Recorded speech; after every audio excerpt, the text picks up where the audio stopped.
Acompaña el día de hoy en Buenos Días RD. Bienvenido, Ernesto. ¿Cómo está usted? Un placer tenerle por aquí.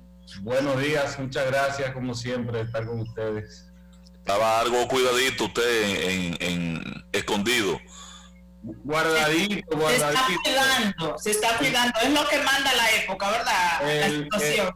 Yo creo que sí. Yo creo que hay muchos temas que... Sí, pero tu voz es necesaria en este momento que vive la sociedad dominicana, porque yo no sé si usted te diste cuenta, Ernesto. Yo no sé si lo leí o lo oí o qué fue, pero yo escuché que en el último trimestre el crecimiento económico es de menos 7.5. ¿Eso es correcto? Bueno, en el primer semestre fue de menos 8.5, todo el semestre del primer semestre. Entonces, obviamente hay una economía en franca contracción. De hecho, las medidas adicionales que tomó el Banco Central para el tema de refinanciamientos se debe a que ya ha habido una contracción del crédito privado y lo que refleja que obviamente estamos en una economía en franca contracción. Fíjense que el tema del turismo es muy importante para la economía dominicana. El turismo tiene incidencia sobre el 20% de la economía. Entonces, ahora mismo estamos básicamente sin turismo, por decirlo de manera práctica. Un 5% de los hoteles es que está... 5% de ocupación. Y dijo el ministro administrativo, creo que fue, que 2.500 millones de dólares perdería... no, es muy poco eso. Es más, realmente. Es muy poco eso. Sí, Ángel tiene razón. Y entonces eso tiene una incidencia, porque estamos generando menos dólares, hay menos empleo, menos consumo, menos inversiones que se están haciendo en la economía. Y eso refleja una economía que está contrayéndose. El entorno internacional no ayuda. Sabemos que las principales economías con quien tenemos relaciones comerciales también están sufriendo unas contracciones muy importantes. Y la economía dominicana, como una economía pequeña, muy dependiente del resto del mundo, también se ve afectada. Pero en el caso específico de la pandemia, el sector turismo se está viendo muy afectado a nivel mundial, obviamente, y en el caso nuestro eso es un factor que va a ser determinante para realmente la recuperación futura, y no la vemos muy cerca realmente. Aparentemente todavía tenemos muy buen... ¿Cómo se explica, Ernesto, la reestructuración del presupuesto reestructurado?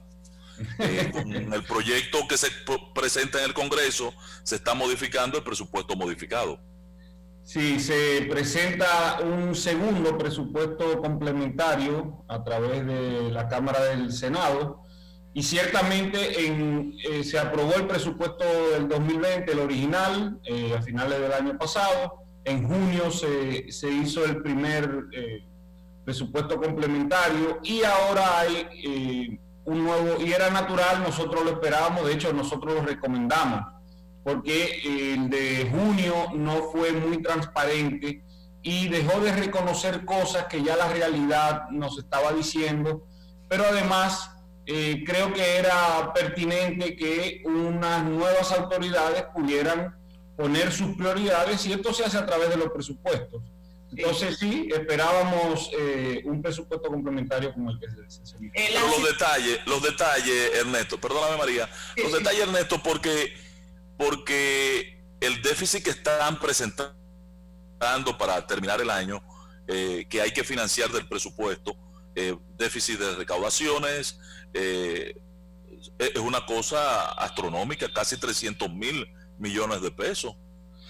Efectivamente, lo que estamos viendo, y analizamos ya analizamos el presupuesto complementario, hay varios factores que podemos mencionar. Número uno, creemos que le hace falta un marco macroeconómico. Igual pasó con el presupuesto complementario de junio. El tema del marco macroeconómico es que te dice en qué economía se va a desenvolver esa finanza pública, ese presupuesto. Claro. Entonces, Ahí se incluyen el crecimiento estimado del producto en términos nominales, en términos reales, la inflación, depreciación de la moneda. Exacto, el tipo de cambio, los precios por ejemplo, de los commodities que tienen incidencia para el presupuesto, oro, el carbón mineral, etcétera. Eso no se dio y no se hizo tampoco en el presupuesto complementario de junio. Sí se hizo en el presupuesto original para el 2020 y como todos los presupuestos se hacen, pero creo que adolece de no tener un marco macroeconómico. Sí se anunció que ya en lugar del crecimiento cero que se presentó, y por eso no era muy realista el presupuesto de junio, se presentó con un crecimiento económico nulo, cero. Ahora ya se reconoce una contracción, que va a haber una contracción, por lo menos hay un reconocimiento. Se habla de un 4% de caída del Producto Interno Bruto. Aparentemente todavía es optimista, pero por lo menos ya empieza a acercarse más a la realidad de que hay una economía en contracción. Lo otro creo que es muy importante y hay un reconocimiento de que habrá menos ingresos de lo que se estimó en junio, en el presupuesto complementario de junio.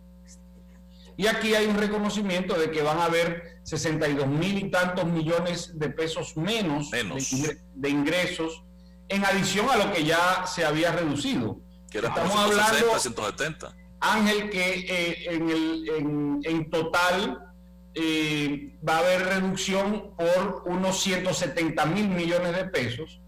Ahora, con los ingresos extraordinarios que se incluyeron en el pasado, de 29,000 y tantos, ahí hablamos de aportes del IDOPRIL, de la Superintendencia de Bancos, aportes de diferentes instituciones públicas extraordinarios que se incluyó en el pasado. Estamos hablando de que el Estado estaría percibiendo unos 140,000 millones de pesos menos. Por el lado del gasto público, es preocupante que se haya incluido un incremento adicional a lo que ya había. Le cuento que el presupuesto original de este año tenía un incremento de 100,000 millones de pesos. Eso posiblemente tenía un tinte político electoral. Pero esos 100,000 millones de pesos se le incrementaron en el presupuesto complementario de junio unos 50,000 millones de pesos, y ahora se añadieron unos 122,000 millones de pesos adicionales. Es decir, si comparamos el gasto público que se ejecutó en el año pasado contra lo que se está presupuestando ahora, estamos hablando de un incremento del 35%.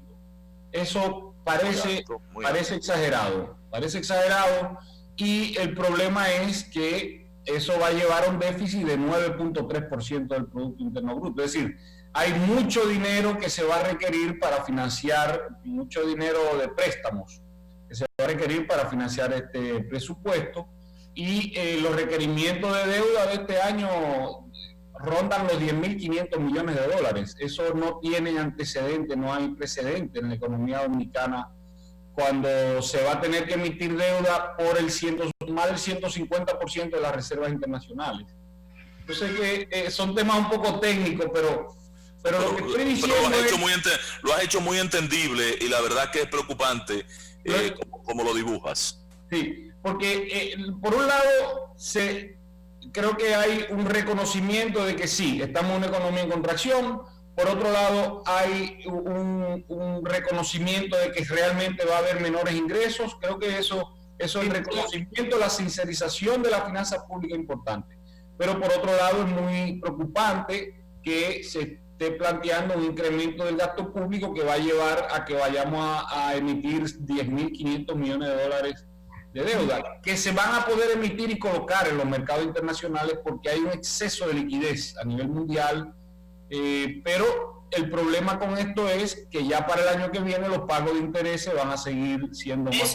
Eso le iba a decir, estamos como en el 50% del PIB, Ernesto, en ese sentido, porque el gobierno no va a poder resistir si no es con financiamiento internacional. Por ejemplo, hasta diciembre también tiene previsto los temas los programas para ti, los programas Solidaridad, los programas Quédate en Casa, que son bastantes recursos. Además de que, por ejemplo, hay instituciones como la CEPAL que recomiendan una serie de exenciones y de ayudas a las empresas para que éstas puedan mantener a los empleados y no se vayan a la quiebra. ¿Cómo hacerlo? Sí, bueno, claro, vamos a tener que emitir nueva deuda, estamos estimando por unos 4.200 millones de dólares adicionales. Y eso lo que va a poner más presión en cuanto al pago de intereses. Y eso por ejemplo, el año pasado pagamos 23% de los ingresos tributarios se fueron a pagar intereses. Wow. Ya este año, el cálculo con el nuevo presupuesto que estamos discutiendo, estamos hablando de que se van a tener que destinar 31% de los ingresos tributarios al pago de intereses solamente. Y no se puede accesar, Ernesto, a los 3.000, entre 1.000 o 3.000 millones, como anunciara el ministro de Hacienda anterior, que estaban disponibles en la Reserva Federal de Estados Unidos. Mire, eso yo creo que fue un anuncio para aplacar un poco las expectativas devaluatorias en un momento determinado. Es que la Reserva Federal no hace estas transacciones con bancos centrales como la República Dominicana. Ese tipo de transacciones la hacen con bancos centrales importantes. Por ejemplo, en América Latina lo hace con México, lo hace con Chile, lo hace con Perú, con Brasil, pero bancos centrales tan pequeños eso no se hace. Así que desde que lo anunciaron en su momento yo dije, bueno, aquí estamos dando una pantalla, una película que no es realidad, pero nada. Para los países como República Dominicana, los Estados Unidos utilizan a las organizaciones, a las multilaterales, a las instituciones internacionales multilaterales como el Banco Mundial, el Fondo Monetario, el BID. Ya el Fondo Monetario hizo un aporte según lo que ha estado haciendo en la medida de la participación de capital, ya casi 1.000 millones. 650 millones nos avanzaron. Más los 350 previos. Pero no del fondo. No. Del fondo fueron 650. Pero se colocaron 1.250 millones de dólares de deuda internamente, que no fue con subastas competitivas, por ejemplo. Pero al final vamos a tener que emitir deuda y eso nosotros recomendamos, porque que en la coyuntura actual, fíjate Ángel, ustedes conocen muy bien nuestra posición con respecto a la deuda y nuestra posición con respecto a cómo esto afecta a las finanzas públicas por cada vez mayor pago de intereses, básicamente. Claro. Pero en esta coyuntura es cuando se justificaría asumir nueva deuda, en una coyuntura donde no era esperado, donde se ha presentado una situación totalmente inesperada. Es obligatoria. Y el problema entonces es que nos estuvimos sobreendeudando en tiempos normales. Pero ¿y no es preferible, Ernesto, en la visión internacional de estos organismos multilaterales, replantear el pago de nuestra deuda en vez de tener que accesar a nuevos préstamos? Porque si vamos a tomar el 30%, el 31% de nuestro ingreso el próximo año para pagar, bueno, pero déjennos la mitad y entonces vamos a reprogramar los pagos, y en vez de que ustedes nos presten a nosotros tener el respiro de... Bueno, sí, a veces... éxito. Esos son planteamientos que se hacen y muchas... hay voces que estuvieron haciendo una campaña para esta modalidad. El problema es que para los financistas en general y en la acción humana per se, cuando esto sucede puede traer unas señales equivocadas a los países de que se sigan sobreendeudando, que luego le van a perdonar el asunto. Entonces, y hay mecanismos para reestructuraciones de deuda de ir al Club de París. Ahora bien, si eso lo hace un país en particular, la señal que está enviando a los mercados internacionales sería muy preocupante. Y eso penaliza la capacidad de atraer inversiones, penaliza el riesgo país. El riesgo país, ahí mismo te bajan la calificación de riesgo y ya se alejan las inversiones. Y eso no es saludable. Entonces, lo saludable tendría que ser en conjunto. El problema no es de ellos. El problema, Ángeles, es que cada país que se esté sobreendeudando es un problema interno. Entonces, por eso nosotros hemos dicho de que las finanzas públicas hay que manejarlas con responsabilidad, y por eso hay un proyecto de ley en el Congreso desde octubre del 2013 que propusimos junto con FINUS de una ley de responsabilidad y transparencia fiscal. Urgente esa ley, urgente. Pero la clase política no quiere tener eso, no quiere. No siempre. Ernesto, entonces, para... Te iba a decir, perdón, María, te iba a decir que la deuda como porcentaje del producto, con el nuevo Producto Interno Bruto que se han planteado en los presupuestos llega a más de 60%. Claro. Porque está bajando el Producto Interno Bruto, María, está bajando. Exactamente. Y la deuda está subiendo. Y va a subir más, va a subir 4.200 millones todavía de aquí a para ir mejorando entonces esta situación, Ernesto, la única manera de hacerlo con el tema de ir bajando los intereses es cuando ya la economía esté recuperada totalmente. Bueno, lo que nosotros estamos planteando es un conjunto de reformas estructurales que incluye un elemento, es esta ley de responsabilidad y transparencia fiscal. Para el tema a las empresas y los hogares, lo que estamos diciendo, hay que hacer una reforma integral al Código Tributario, porque el Código Tributario está penalizando la actividad económica en la formalidad. Este Código Tributario está promoviendo la evasión y la elusión, y en un ambiente de contracción, de menos inversiones, menos empleo, menos consumo, nosotros estamos muy preocupados que va a haber una mayor tendencia hacia la informalidad de la economía. Fíjese que actualmente tenemos un 58% aproximadamente del empleo en la informalidad, lo que te está diciendo es que hay una alta informalidad en la economía dominicana. Entonces, si no asumimos un conjunto de reformas estructurales para ir reduciendo las barreras a la inversión, reduciendo los costos internos, transparentando la economía dominicana para evitar o quitar los incentivos a la evasión, a la elusión, al contrabando. Si no tomamos las medidas correctas y solamente empezamos, porque lo que he escuchado hasta ahora de muchas economistas son propuestas o medidas coyunturales, que es lo que tú preguntas, María, de cuáles son las medidas.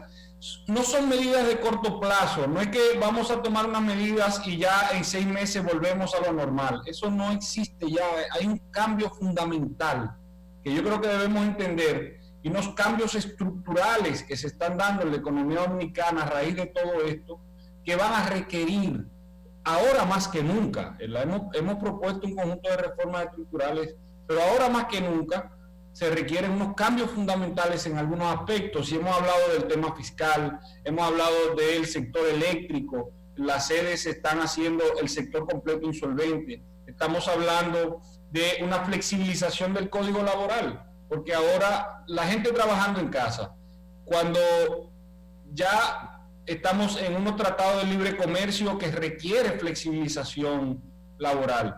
Estamos hablando de reformas en el sector transporte. El transporte de carga es el más caro comparado en Centroamérica. Entonces hay un conjunto de cosas y le está imponiendo mayores precios a los consumidores ese transporte de carga. Hay un conjunto de cosas que se requieren, que la verdad es que hay que tener voluntad política y entender que la situación ya no es normal, que este modelo está agotado. Eso es así. Ernesto, muchísimas gracias por haber estado con nosotros y todas tus informaciones que siempre son... Ernesto, trabájate lo de la amnistía, que te voy a llamar, por favor. Está bien. Señores, mañana nos vemos en otra entrega de Buenos Días RD. Feliz resto del día.